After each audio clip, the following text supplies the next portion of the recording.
Olá pessoal, sejam mais uma vez bem-vindos aqui ao nosso podcast de Direito Empresarial, o Godic Talks.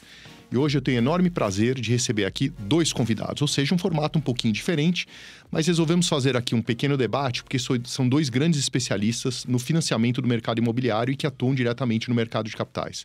Então tenho um enorme prazer de receber aqui o Paulo Mendonça, que é sócio do Marri Mendonça, que já foi convidado aqui, né, já fez um outro episódio, e o José Alves Ribeiro Júnior, que é sócio do VBSO Advogados, que também já esteve aqui com a gente em outras oportunidades, né? E hoje a gente vai fazer esse debate sobre financiamento do mercado imobiliário. Meus caros, muito obrigado por participarem novamente e por aceitar o convite. Obrigado você, Marcelo, pela oportunidade. Um prazer estar aqui com você, com o Paulo. Obrigado, Marcelo. Prazer estar aqui entre amigos. É sempre muito produtiva essa nossa conversa. E logicamente preciso fazer um disclaimer aqui, né? Porque a gente já trabalhou juntos aqui em outro escritório, né? De grande porte, etc. Então a gente se conhece aí há praticamente 2 décadas, né? Então a gente já tem uma história aí de conversa sobre o mercado de capitais que é bastante antiga, né? E agora o que a gente pretende fazer, principalmente no episódio de hoje, é justamente a gente levar, né, um pouco dessa conversa, desse bate-papo para os nossos ouvintes aí, né? Tá? Bom, o que eu gostaria de iniciar o bate-papo hoje aqui é que vocês contassem um pouco como que o mercado de financiamento, não o mercado imobiliário, porque a gente sabe que o mercado imobiliário ele vem se aperfeiçoando, se modernizando, se profissionalizando há mais tempo, mas como o mercado do financiamento dos projetos imobiliários, como ele vem mudando na última década, ele se aperfeiçoou, os instrumentos, etc. Então, assim, que vocês façam como que eu vou dizer aqui, um panorama mais amplo para dizer, olha, a gente partiu do ponto X e chegamos agora no ponto Y e, se quiserem, falar um pouco da própria perspectiva para os próximos anos. Quem quer começar? Bom, eu posso começar. E acho que o mercado imobiliário, ele tem tido uma evolução nos meios de funding que a gente poderia chamar de quase que revolucionária, né? A gente vê uma profissionalização e uma institucionalização dos mecanismos de funding e uma disseminação que mudou a cara da indústria nas últimas décadas, né? Porque tradicionalmente é um mercado muito intensivo em capital, né? A atividade imobiliária demanda muito capital. Não existe projeto de curto prazo, né? Não existe projeto de curto prazo, não existe projeto que tenha uma demanda pequena de capital, né? Óbvio, você tem projetos pequenos, mas mesmo assim eles demandam um investimento constante. E tradicionalmente é um mercado que sempre se baseou na captação de recursos do comprador, né? Então, o que a gente tem como venda na planta, né? Que no Brasil é muito comum, sempre foi a forma que o mercado encontrou de levantar recursos, além, obviamente, dos recursos públicos, né? Como no caso do BNH, né? De todos os mecanismos que o Estado criou para financiar a atividade imobiliária, tirando os mecanismos estatais. Os mecanismos privados sempre foram baseados no adquirente, né? Então, os recursos do adquirente eram usados e ainda são muito utilizados para financiar as obras. Tanto é que a Lei 4591 ela foi um marco muito importante do mercado com seus sucessivos aperfeiçoamentos, né? Patrimônio de afetação e outros aperfeiçoamentos que ocorreram ao longo dos anos, mas que esse marco da 4591 deu muita estabilidade para os projetos imobiliários, né? Então, se consolidou essa forma de funding.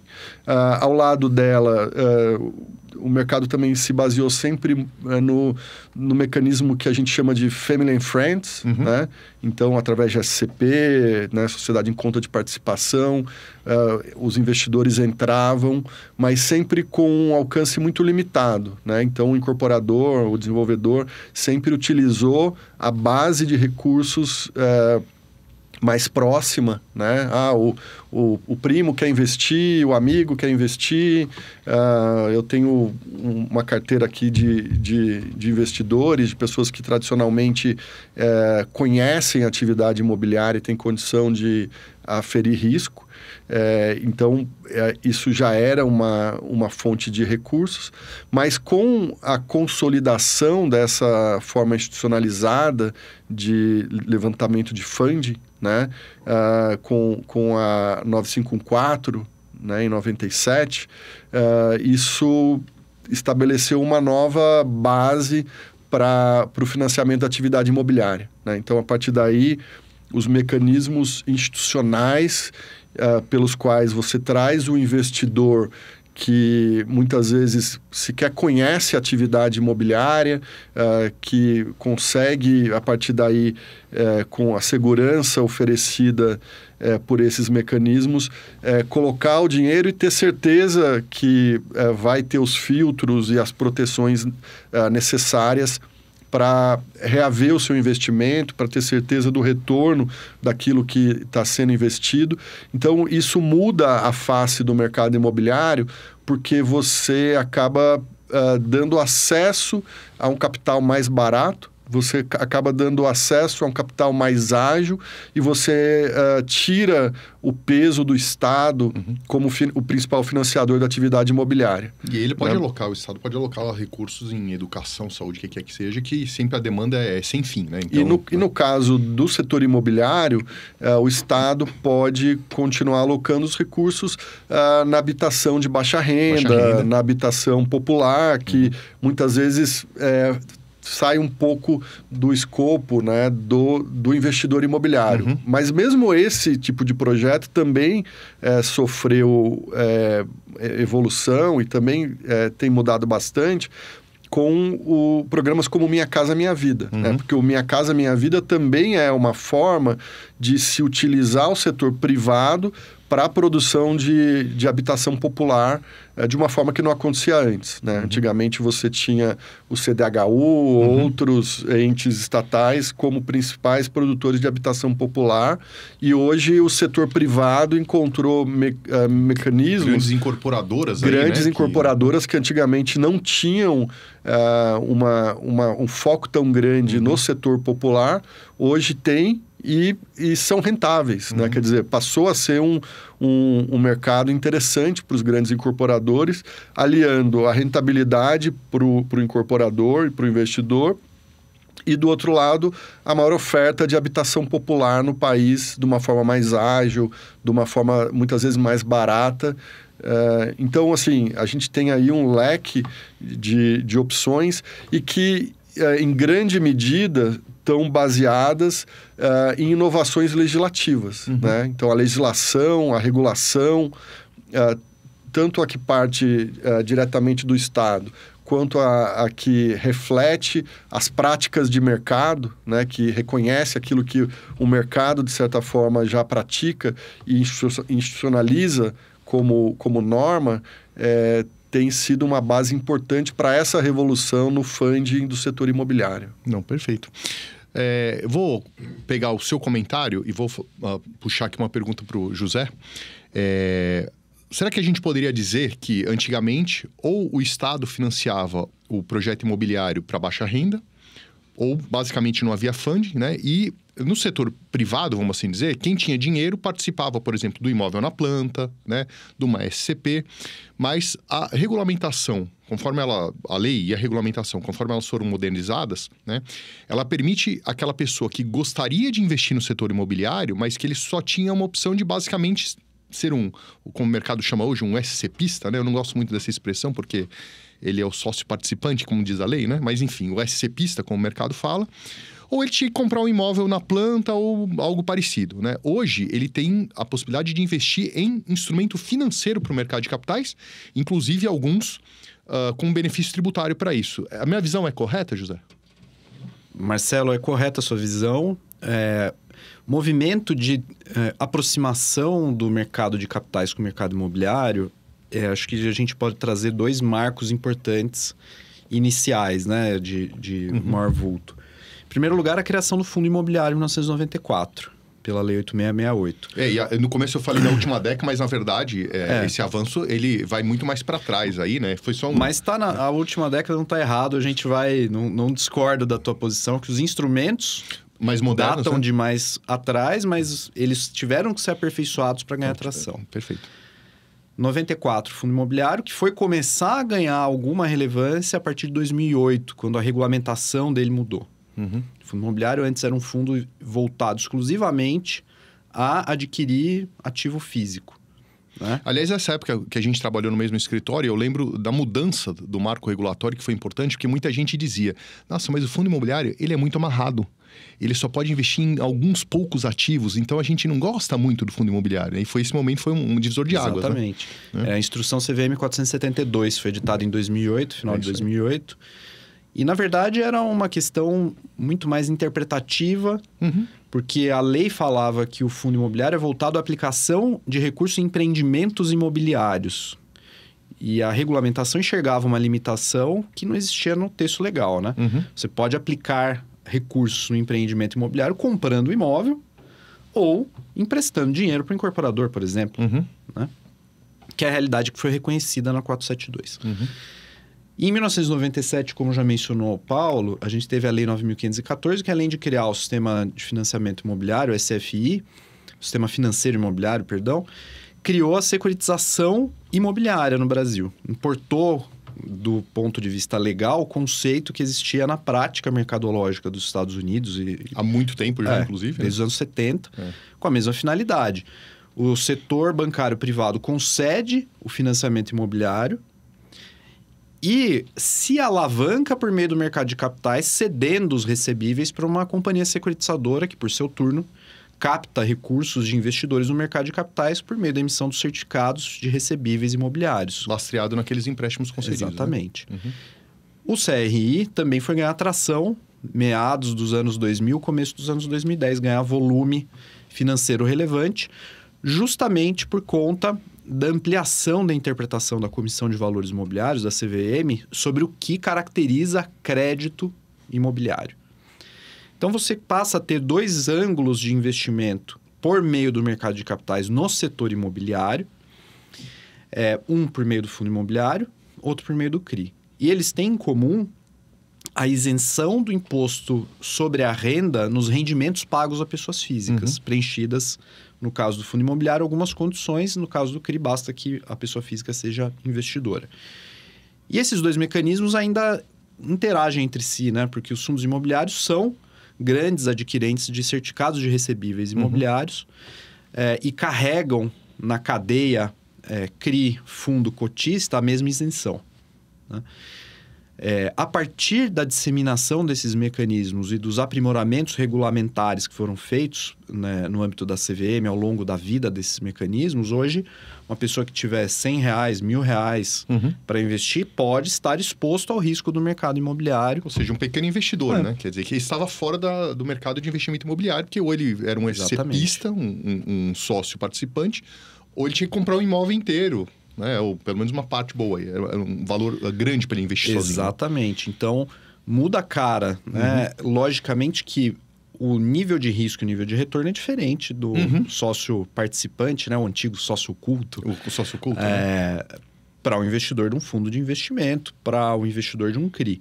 Os riscos são diferentes, a importância dos agentes que atuam nessas estruturas, a securitizadora, o gestor, o administrador, também é relevante. Pode ser que um instrumento desses tenha liquidez, que no mercado onde a pessoa investe em eletroimóvel, a liquidez é praticamente... Assim, ela é muito baixa, não vou dizer zero, mas ela é muito baixa, né? A liquidez muda, né?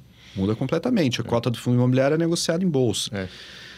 No entanto, o investidor também está exposto a riscos que não são riscos exclusivamente do setor imobiliário. Quando eu compro a cota de um FII, eu estou sujeito a risco de mercado, risco de variação do preço, riscos inerentes à própria atuação do gestor na condução daquele fundo. A gente tem casos aí que estão na mídia de fundos imobiliários que perderam muito valor, né, que pararam de distribuir rendimentos, que são elementos que o investidor está começando a aprender né, que é possível. O nosso investidor brasileiro tem muita cultura de renda fixa, né? Herança aí de décadas e décadas de inflação, que o principal investimento era deixar dinheiro por um dia no tesouro para você receber a inflação de um dia. O famoso overnight, né? Então, a gente ainda tem uma cultura muito de renda fixa e o investidor não entende muito o conceito do risco de crédito, do risco de mercado. Isso está começando a mudar e eu acho que esses eventos, por mais que sejam doloridos para quem vê o seu suado dinheirinho poupado diminuir de valor, ainda que teoricamente, né? Só perco o dinheiro quando eu realizo a perda, né? Mas é um processo de amadurecimento importante que demonstra como está sendo bem sucedido, né? No final das contas, a implementação desses mecanismos, né? Perfeito. Aproveitando você, José, quais os instrumentos que hoje são mais utilizados para financiar os empreendimentos imobiliários no mercado de capitais? No âmbito do mercado de capitais, em primeiro lugar, securitização imobiliária por meio da emissão de CRI. Né? A gente tem certificados de recebíveis imobiliários que atendem a diferentes perfis de empreendimentos nesse setor. A gente tem 2 grandes tipos de operação de securitização no Brasil. Né? Você tem os CRIs que decorrem da exploração de um imóvel, compra e venda de um imóvel, carteiras de compra e venda de imóvel na planta, carteiras de financiamento, são recebíveis que decorrem da exploração da propriedade do imóvel.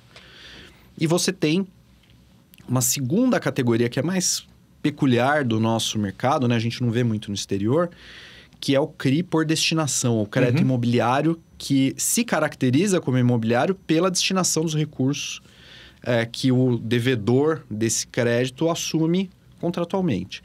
Então, por exemplo, uma construtora pode emitir uma debênture que vai ser adquirida integralmente por uma companhia securitizadora e essa debênture será considerada imobiliária por quê?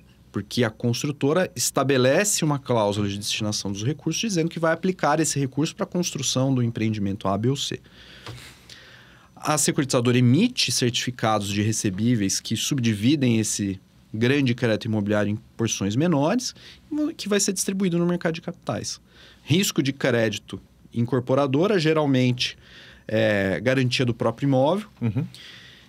E financiamento barato, porque esse título é isento de imposto sobre a renda, né? Quer dizer, aqueles 15% de imposto sobre a renda que a pessoa física pagaria se comprasse um título não isento, vão ser parcialmente incorporados como uma redução da taxa de juros paga no CRI, consequentemente na debênture. E torna um título muito mais competitivo, né, para atrair o investidor, né? Quer dizer, isso é bastante importante. Com certeza. Porque o investidor que talvez não percebesse que ele tinha um risco, agora ele percebe, mas por outro lado ele percebe também que ele tem uma remuneração que vai ser um pouco aumentada porque não é isento de imposto de renda. Perfeito. Né? E o fundo imobiliário, né? O fundo imobiliário hoje, a gente tem grandes fundos que a gente chama de fundos de tijolo, que são aqueles fundos que compram empreendimentos imobiliários físicos.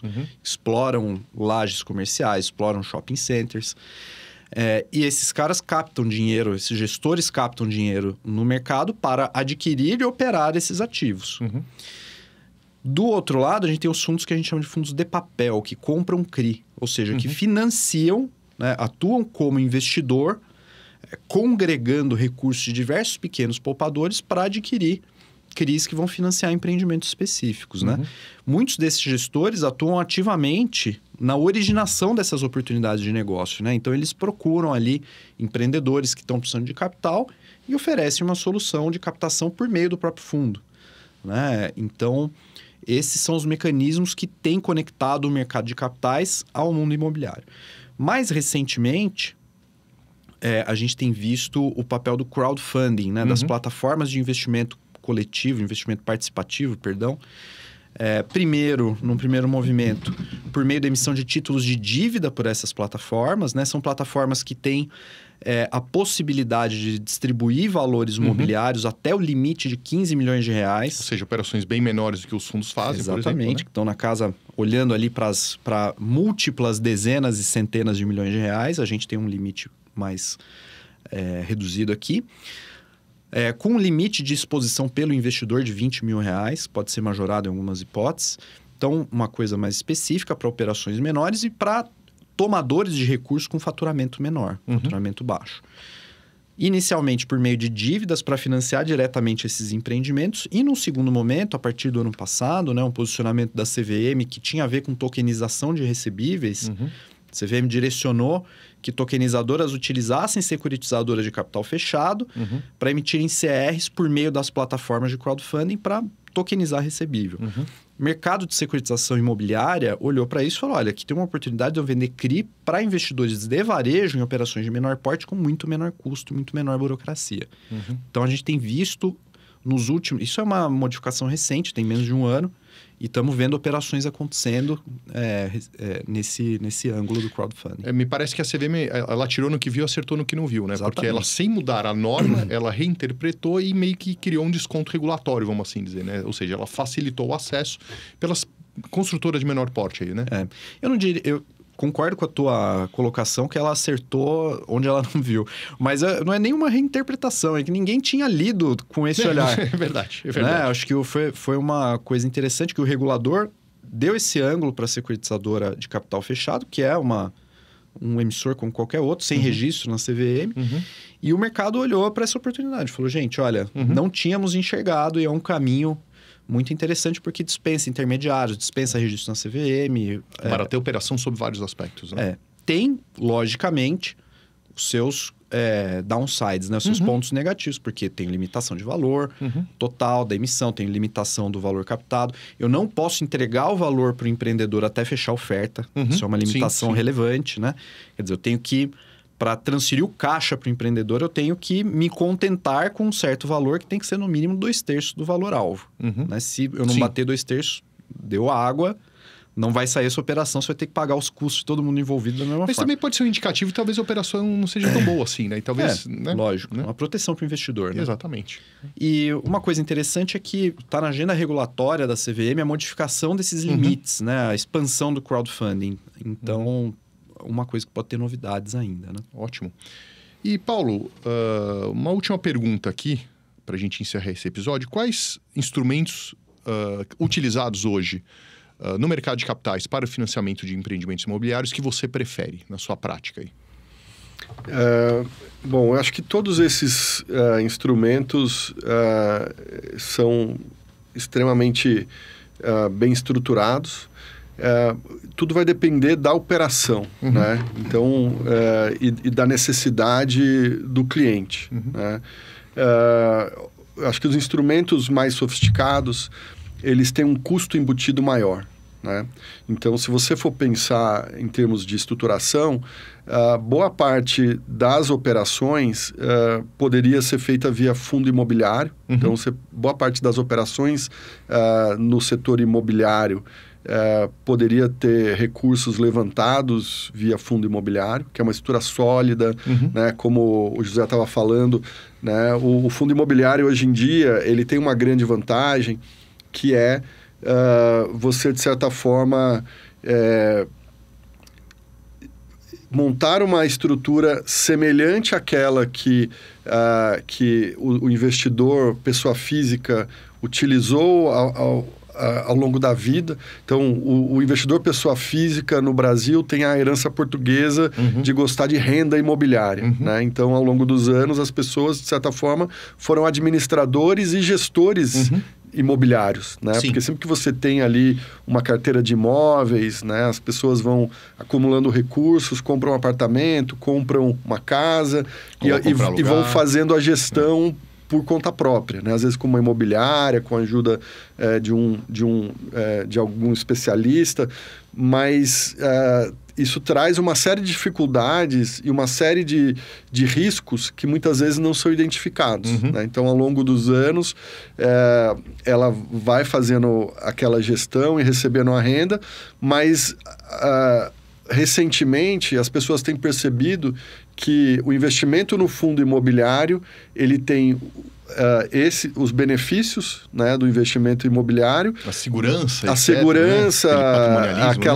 aquele perfil de renda fixa, embora não se trate de renda fixa, mas é uma renda muito mais previsível, né, do que o investimento em bolsa de valores ou em outros ativos, em outros valores imobiliários, mas com a segurança de ter um administrador, de ter um gestor que tem especialização, que tem capacitação para dar segurança adicional para aquele investimento e, ao mesmo tempo, com benefício fiscal.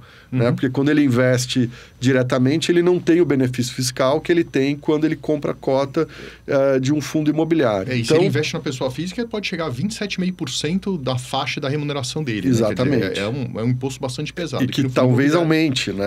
Talvez aumente com a reforma tributária, né? Então, o investidor pessoa física, ele tem percebido que essa estrutura de investimento, ela é confiável, né? E também tem a percepção de que, ao longo dos ciclos imobiliários, com alguns solavancos, né? O que é natural de uma atividade como essa, você tem um galpão logístico alugado, o seu locatário vai embora, você perde aquele fluxo de recebíveis. Né? Isso afeta o rendimento do cotista do fundo. Mas da mesma forma que afetaria se ele tivesse ali um aluguel de apartamento e o inquilino sai e ele deixa de receber e passa a ter que arcar diretamente com os custos do imóvel. Mas, ao longo dos anos, os investidores foram percebendo que essa é uma estrutura confiável, né? Que eles podem colocar os seus recursos e que há uma previsibilidade muito grande no retorno que vão ter. Então, a gente tem uma massa de recursos muito grande investidas e cada vez maior em fundos imobiliários, mas ainda para alguns projetos pequenos, essa estrutura é cara. Né? Eu acho que você precisa ter um número maior de fundos de tijolo, né? Como o José estava mencionando. Né? A gente tem os fundos de tijolo e os fundos de papel. Hoje em dia, você tem um número muito maior de fundos de papel do que de fundos de tijolo. Né? Porque o fundo de tijolo, ele embute um risco maior. Né? Então, o fundo de tijolo é dinheiro de desenvolvimento imobiliário. E desenvolvimento imobiliário embute risco porque envolve obra, atraso de obra, é muito complexo. Extrapolar custo de obra, gerir obra, locar, manter locado. Então, é um investimento de maior risco e é um investimento que, ao mesmo tempo, embute um maior retorno. Né? Porque você também tem uma potencialidade maior de resultado. Só que você não consegue ainda utilizar essa estrutura para projetos específicos imobiliários de uma forma barata, né? Porque você tem os FIIs do administrador, você tem os FIIs do gestor, você tem todo o custo de constituição do fundo, de realização da oferta de cotas do fundo.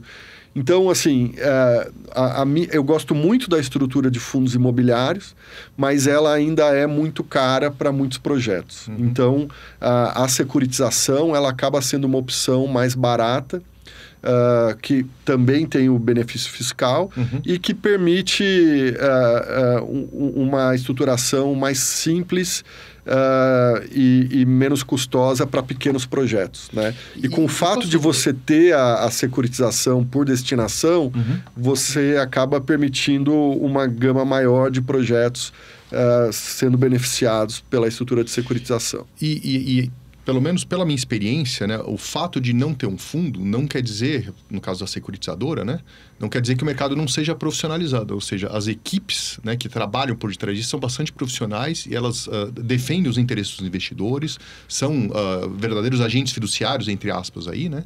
E que, na verdade, é um mercado extremamente profissionalizado também, né? Não tem um demérito, né? Não, sem dúvida, sem dúvida. A profissionalização dos agentes é irrestrita em todas essas estruturas. A questão é que a estrutura da securitização é mais simples. Pois é. Ela é mais simples do que a estrutura do fundo imobiliário. Né? A gestão também é mais simples. Muitas vezes, um fundo imobiliário, como ele se viabiliza com um número maior de projetos, ele demanda uma gestão mais custosa, né? Mais cara. Mas as securitizadoras, sem dúvidas, elas são a prova de dúvida, né? A gente vê securitizadoras que já estão no mercado há décadas, né? Que tem um histórico de operações sólido e que já passaram também pelo estresse de problemas com o lastro, né? De problemas com os tomadores e que se mostraram muito confiáveis, né? Que efetivamente protegeram o interesse dos investidores e encontraram soluções para resolver essas questões que são naturais também, né? São investimentos com risco, né? Então, quando o risco se materializa, é nesse momento que a gente percebe a efetividade desses agentes, né? Então, tanto do lado das securitizadoras quanto do lado dos administradores, dos fundos imobiliários, a gente já tem um histórico que mostra a confiabilidade desses agentes e a efetividade dos mecanismos que eles têm para defender o interesse dos investidores. Perfeito. Olha, se eu puder completar só o que o Paulo colocou, acho que tem 3 tópicos aqui que demonstram ou que ilustram tudo isso que ele colocou, né? Em primeiro lugar, quebra da consultora PDG, famosíssima, né? Era uma construtora de primeiríssima linha, que tinha diversas securitizadoras no grupo para financiar os seus empreendimentos. Houve um grande temor no mercado de securitização quando foi decretada a falência da PDG. Né? Será que os patrimônios separados serão respeitados? E foram. Decisão excelente. Ou seja, testou a estrutura e a estrutura parou de pé. Parou de pé. Segundo ponto. Regulamentação, Resolução 60 de 2021, Lei 14.430 de 2022, que é o marco legal da securitização. A gente teve uma sistematização, centralização de conceitos muito importante. Né? A gente falou disso no podcast que eu vim aqui da outra vez, não vou me alongar muito, mas esclareceram-se diversas dúvidas, pontos nebulosos, dissonâncias regulatórias entre produtos de securitização diferentes. Então, hoje você tem um corpo de regras mais bem desenhado, né? Melhor ainda do que existia na época do caso da PDG. Que permite, por um lado, você ter mais segurança na estruturação e traz possibilidade de revolvência de lastro numa securitização, que venceu o recebível, eu posso comprar, venceu e foi pago, né? Posso comprar outro recebível, não preciso matar a operação. Permito a constituição do lastro num período mais longo de tempo. Né? Coisa que não podia fazer antes da Lei 14.430, e isso limitava a emissão de CRI para loteamento, por exemplo. E o terceiro ponto que eu queria dar é o exemplo dos CRIs para financiar loteamento. Né? A securitizadora atua quase como um investidor de equity nesse tipo de estrutura, porque ela compra toda a carteira de vendas na planta já realizadas, pega como garantia fiduciária as vendas futuras e tem diversos mecanismos de garantia que permitem que a securitizadora assuma o empreendimento se tiver um problema. Né? Alienação fiduciária da SPE, alienação fiduciária do imóvel, tudo isso, se der um engasgo, a securitizadora, entre aspas, toma o empreendimento e vai ou operar diretamente ou contratar alguém para terminar essa obra. E mais importante do que isso, o dinheiro captado para loteamentos em desenvolvimento, estou dando um exemplo, isso vale para loteamento, incorporação, qualquer tipo de empreendimento imobiliário, né? O dinheiro captado do investidor é liberado conforme o progresso da obra. Que aumenta a segurança em muito, né? Uma Exatamente. Coisa absurda, né? Então, você, embora seja uma estrutura baseada em dívida, né? Baseada numa cessão de crédito e uma dívida condicionada emitida para o investidor, o nível de controle efetivo sobre o empreendimento é similar a eu ser dono do empreendimento. Né? Quase equity. Né? E eu arriscaria dizer que isso não só dá mais segurança para o próprio investidor, mas para o próprio adquirente do imóvel, né? Porque se a gente sabe que tem um agente fiduciário que ele toma e toma à frente do negócio como se fosse dono, a garantia de que o empreendimento vai ser entregue ali aumenta muito também, né? Então, isso dá uma segurança para o mercado como um todo, né? As travas e as proteções que você tem no caso de desenvolvimento, elas têm se mostrado muito efetivas. É difícil, não é fácil você administrar uma obra, né? Você gerir risco de obra, né? E como o José falou, você tem esse papel de dono, né? Você deixa de ser um credor simplesmente e você passa a pensar com a cabeça de dono, né? Então, muitas vezes você acaba tendo uma gestão a 4 mãos, né? As decisões são tomadas, você tem securitizadoras e fundos que têm times técnicos muito bem estruturados, né? Porque você precisa ter o time de engenharia que vai fazer o acompanhamento da obra, vai fazer medições, saber se realmente está sendo entregue aquilo que foi proposto, qual é o avanço da obra, qual é a liberação que precisa ser feita, quais as soluções para resolver os problemas que surgem ao longo do ciclo daquela obra. Então, você deixa de ter uma especialização simplesmente financeira, de mercado de capitais, e passa a ter uma especialização de gestor imobiliário, né? Aliás, você precisa entender do negócio do seu cliente e você precisa entender quais são os problemas que podem surgir e quais são as soluções que você pode implementar, e tudo isso em benefício do investidor e do mercado. Porque quando você tem esses gatekeepers bem estruturados, o mercado se desenvolve bem, né? Quando o investidor percebe que há risco, mas que aquele risco pode ser equacionado e que tem um histórico de equacionamento de risco, você faz o mercado se tornar mais bem-sucedido. E é curioso que até novos prestadores de serviço surgiram para empreendimentos que são estressados, ou até não estressados, mas que tratam da governança de projetos imobiliários, por exemplo, RK ou GFI, etc., né? Que são players que, se eles existissem, eles eram muito pequenos. Hoje, eles estão lá para atuarem como um outro tipo de gatekeeper que também profissionalizou o mercado, né? Sem dúvida. É. Bom, muito obrigado. Eu acho que o papo foi muito interessante aqui. Nosso tempo se esgotou. Mas eu acho que a gente podia pensar num episódio para tratar um pouco da regulamentação próximo. O que vocês acham? Estamos à disposição. Então tá bom. Então vamos cuidar disso. Muito obrigado pela atenção e até o próximo. Um grande abraço.